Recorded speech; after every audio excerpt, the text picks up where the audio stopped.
Look around you right now. Light everywhere. You see the world because light enters your eyes. Simple. But think about this.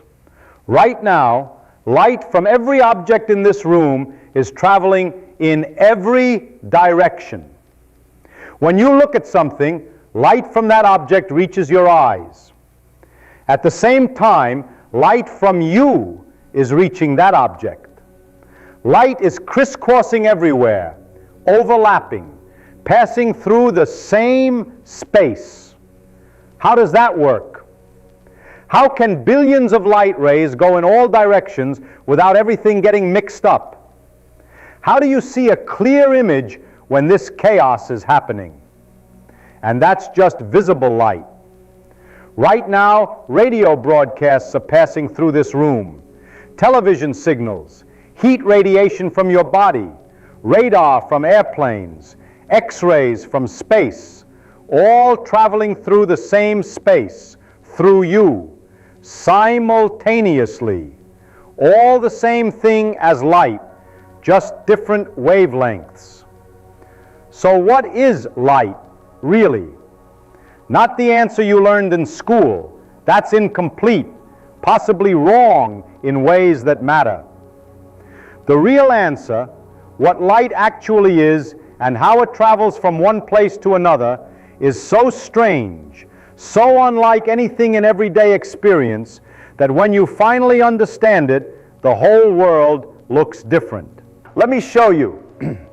Imagine you're sitting by a pool. People are diving in. Splash, splash, splash. Waves spread across the water. Ripples crossing ripples. Complete chaos. Now imagine a clever insect sitting in the corner of that pool. Just sitting there, feeling the water bump against it. The waves hit from different directions, different rhythms, different strengths.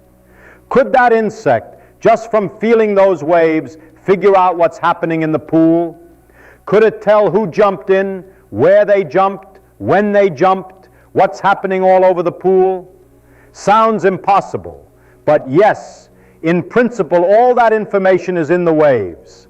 That's what you're doing right now when you look at something. The light coming to your eye is waves, just like the pool, except three-dimensional instead of two-dimensional. Waves traveling in all directions, crisscrossing, overlapping, a complete mess. And your eye? It's an eighth of an inch hole, a tiny detector, particularly sensitive to waves coming from certain directions. Not sensitive to waves from the corner of your eye, unless you swivel your eyeball to move that hole. From this chaos of waves, you extract an image of the world. You figure out what you're looking at from a distance. And here's what's truly incredible. When you're looking at me, someone standing to your left can see someone standing to your right. The light is going this way. The light is going that way. Waves in all directions. A complete network. It's not like arrows passing through each other. It's something shaking, the electric field, like water height going up and down. Some quantity vibrating everywhere. The combination of motions so elaborate and complicated that the result produces an influence that makes you see me.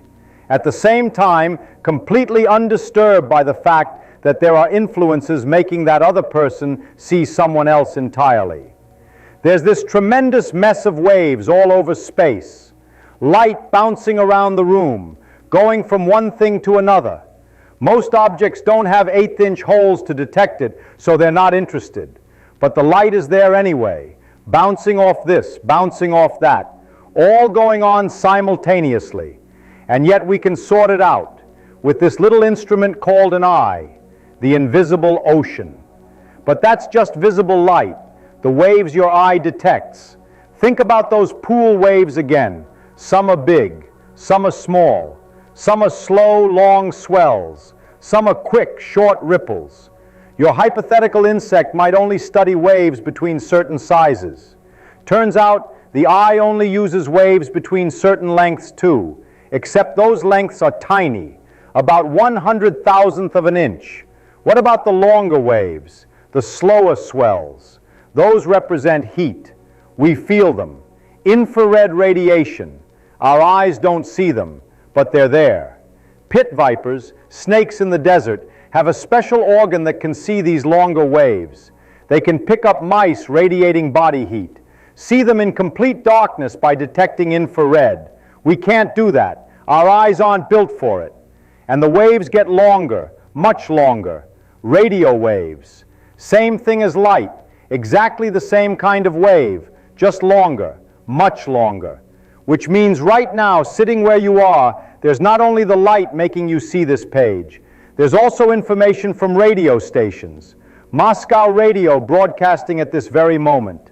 Signals from Peru, radar from an airplane figuring out where it is. All coming through this room, right now. Plus X-rays, cosmic rays. All the same kind of waves, exactly the same, just shorter, faster vibrations. It's all really there. You don't believe it? Pick up a piece of wire. Connect it to a box, a radio. The electrons in the wire get pushed back and forth by the electric field swashing at just the right speed for certain long waves. Turn the knobs to get the swashing just right, and you hear Moscow radio. Then you know it was there. How else did it get there? It was there all the time. You only notice it when you turn on the radio.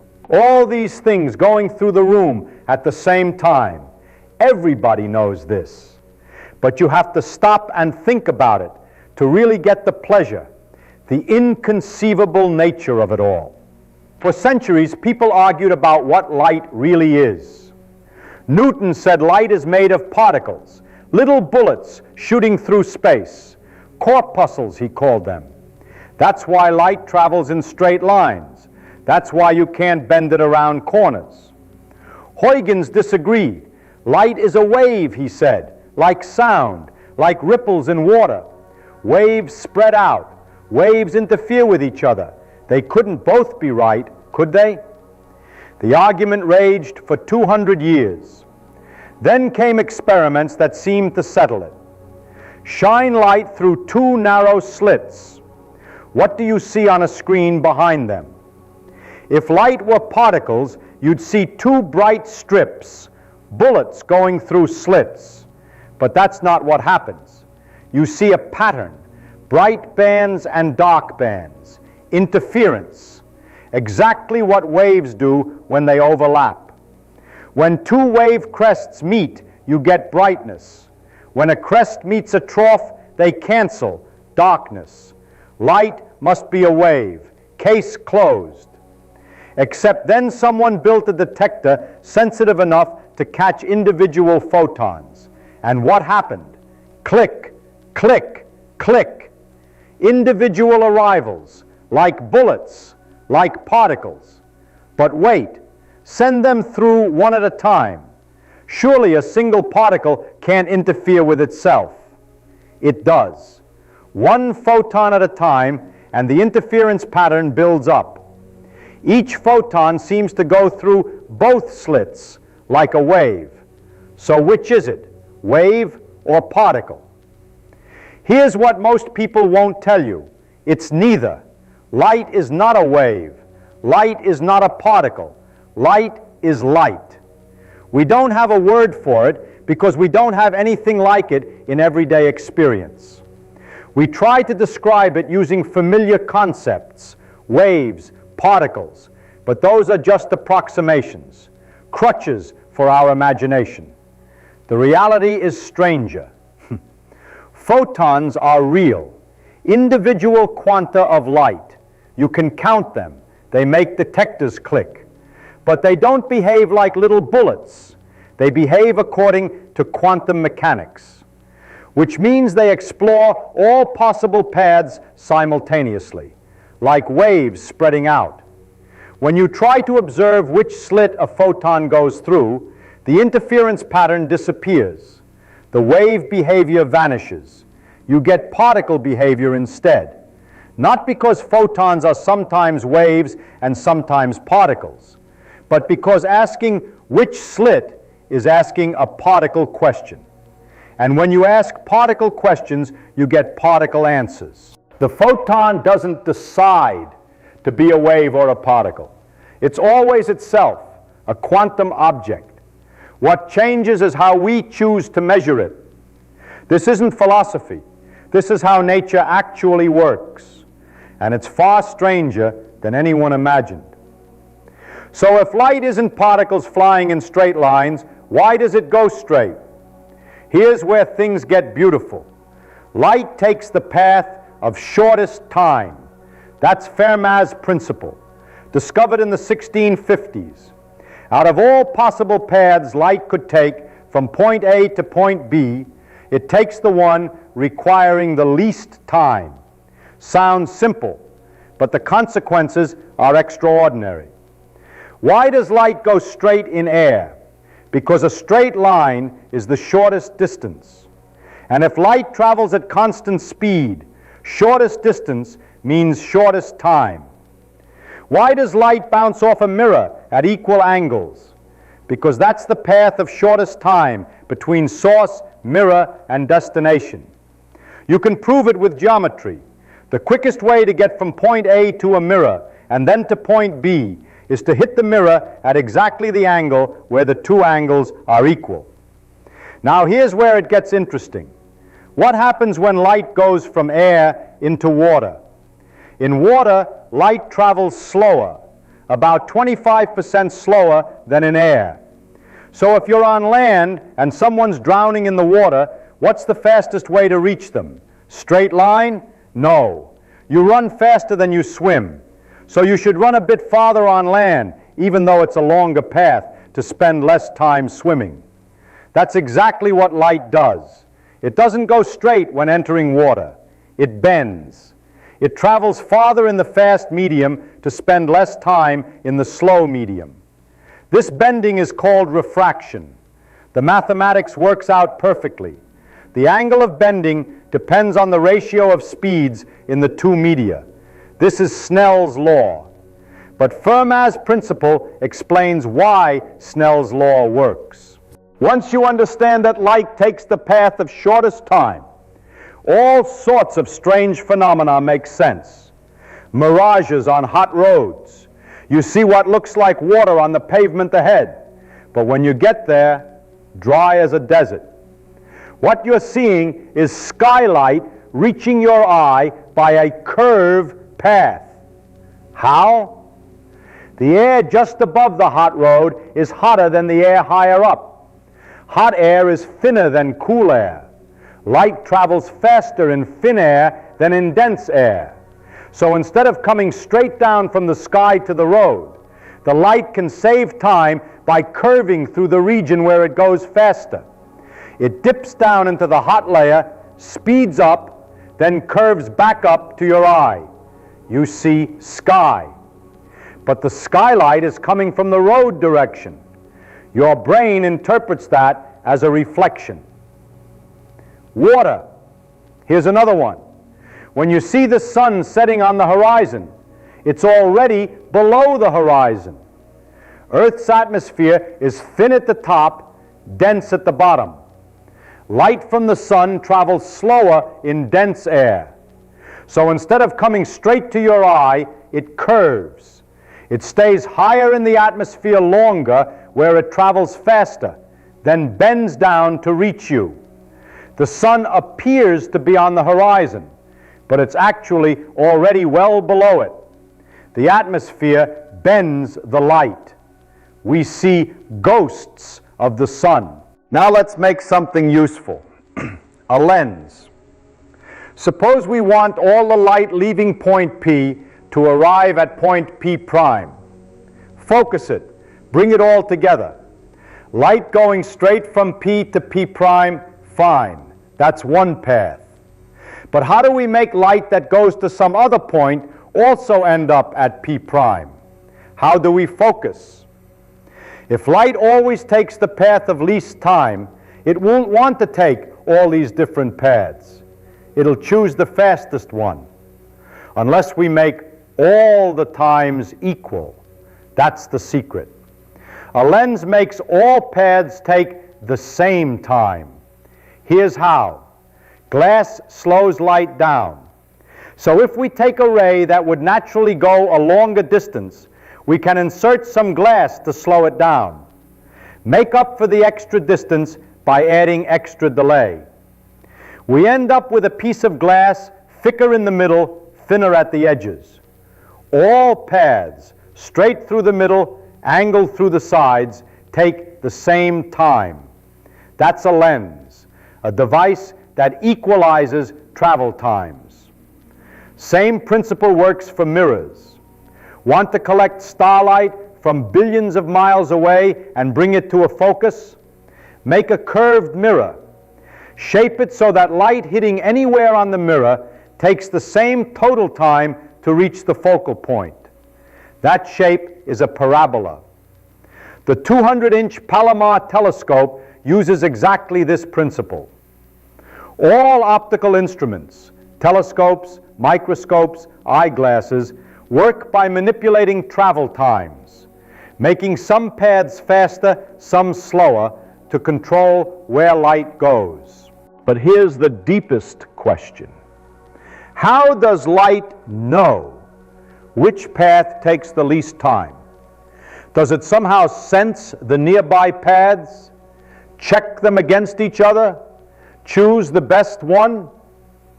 The answer is yes, in a way. That's the feature you can't explain with straight lines and rays. That's where wavelength comes in. The wavelength tells us approximately how far away the light must check other paths. It's hard to demonstrate with visible light because wavelengths are so short. But with radio waves, say 3-centimeter waves, the effect is larger. Put a source, a detector, and a slit between them. Radio waves go from source to detector through the slit. Fine. Make the slit narrower. Still works. Now move the detector to the side. The waves won't go there through a wide slit. Why not? Because they're checking several paths nearby, and those paths correspond to different times. The waves interfere with themselves, cancel out. But close the slit down to a very narrow crack. Now there's only one path available. The waves have nothing to compare against, so they take it.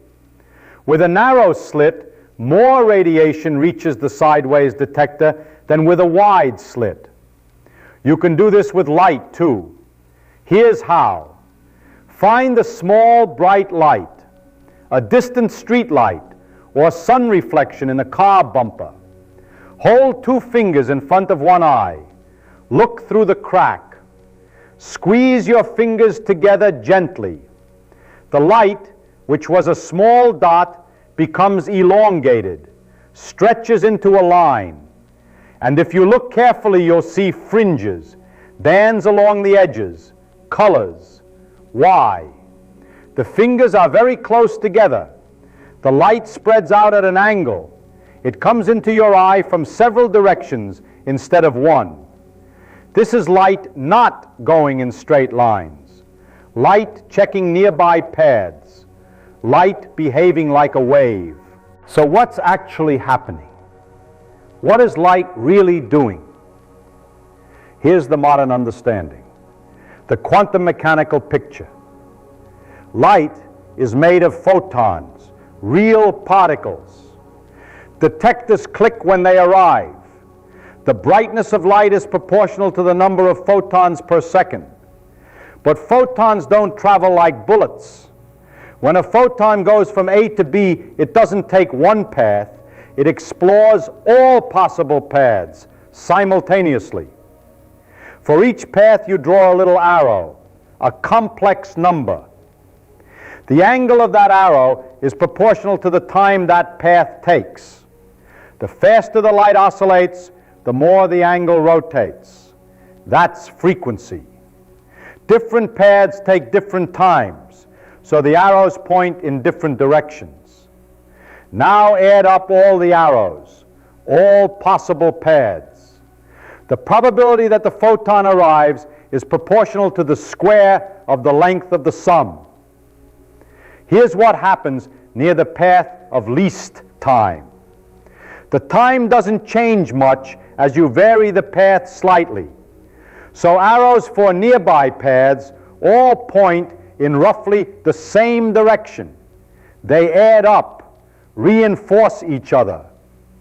Far from the path of least time, small changes in path produce large changes in time. The arrows point all over the place. They cancel out, form a tight spiral. Almost all the probability comes from paths near the minimum time. That's why light follows the path of least time. Not because it only takes that path, but because all the paths far from it cancel out through interference. This explains why you can block part of a mirror and it still reflects almost normally. You're just removing some of the arrows from the spiral ends. The central cluster near the minimum time path is what matters. This is the connection between the photon picture and the principle of least time, between particles and waves, between quantum mechanics and classical optics. Light takes all paths, but only paths near the minimum time contribute significantly. Remember those pool waves? Different sizes? Light comes in different wavelengths, and we give them different names. The longest waves, meters to kilometers long, are radio waves. AM radio, FM radio, TV broadcasts, all electromagnetic waves, just very long ones. Shorter, centimeters to millimeters, microwaves, radar. Shorter still, fractions of a millimeter, infrared, heat radiation, what you feel from a hot stove. Then visible light, the tiny range our eyes detect, about 400 to 700 nanometers, 4 to 7 ten-thousandths of a millimeter. Blue is short, around 450 nanometers. Red is long, around 650 nanometers. Shorter than blue, ultraviolet, what gives you sunburn. Shorter still, X-rays, what doctors use to see your bones.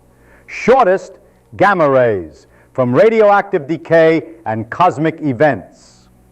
All the same phenomenon, electromagnetic waves, oscillating electric and magnetic fields propagating through space. The only difference is wavelength, is frequency. Different wavelengths, different properties. Radio waves pass through walls. Visible light doesn't. X-rays pass through flesh. Visible light doesn't. But it's all light, all electromagnetic radiation, all the same thing. And it's all in this room right now. Radio signals from thousands of stations, infrared from everything warm, visible light bouncing around, ultraviolet from the sun, cosmic rays from distant galaxies, all the same kind of waves, all coexisting, all passing through each other without interfering. A complete network of vibrating fields filling every point in space. So what is light? Not a wave, not a particle. Light is light. We don't have a word for it because we don't have anything like it in everyday experience. It's a quantum object.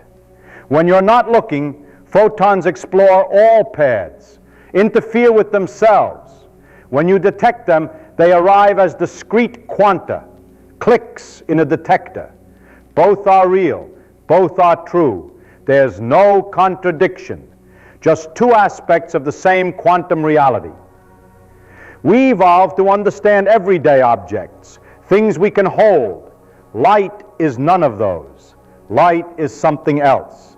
But we can understand it by following the mathematics and experiments, and they lead somewhere strange and beautiful.